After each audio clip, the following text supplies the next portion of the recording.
My name's Tim Mahoney. I'm from Minneapolis, Minnesota, and I am 39 years old. I've been doing music for a living for about 14 years. I've had a lot of almosts that have happened. So many record label showcases. I can't tell you how many. Some I've even played for A&R presidents. I thought I was going to be signed on Monday, and they're like, you know what, do you got any more songs? Which is a classical pass. This show's so important for me to make it because I do feel that I've been trying so hard at this in so many angles, and I'm not getting any younger.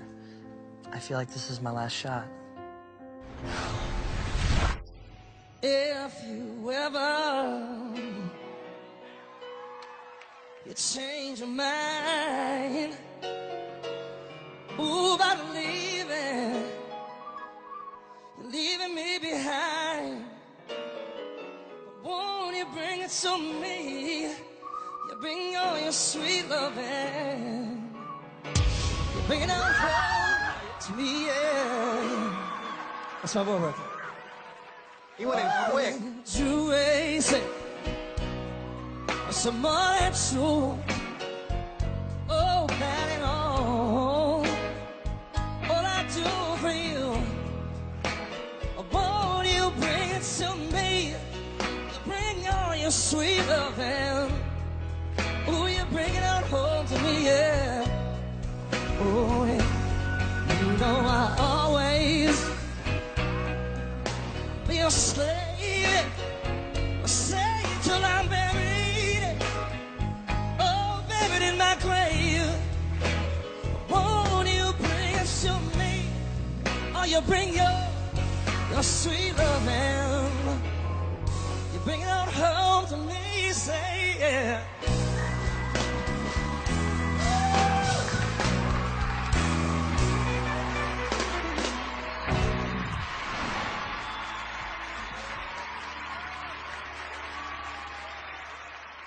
I have so much to talk to you about.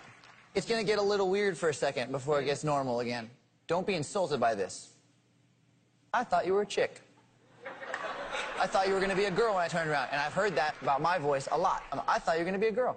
And clearly you are not a woman. I need a woman for my team, and sadly you have a penis. So...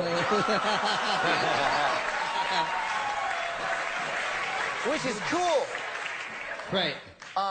But to tell you the truth, there's something about your voice, especially because it's very unique, because you are, in fact, a dude, and I think that's awesome. So I think we could work really well together as a team. I really do. Awesome, man. I appreciate that. Penises and sex. I don't know what's happening over there. Sorry, Adam. go on. My bad. I'm not as interested in talking to you about your genitalia as everybody else You could is. have called me, Sheldon. You need dudes. Honestly, when the chair was turned around, listening to you, I had my eyes closed, and I thought, I'm going to glance down there, and if Adam hasn't pushed his button yet, I may push my button, and I'm glad that you did, because I really do think that you're the right guy. You guys are going to make a great couple. Awesome. I hear you guys. All right, all right. Thank you so much. Yo, man. Sit down. Yeah, be fun, man. Be fun.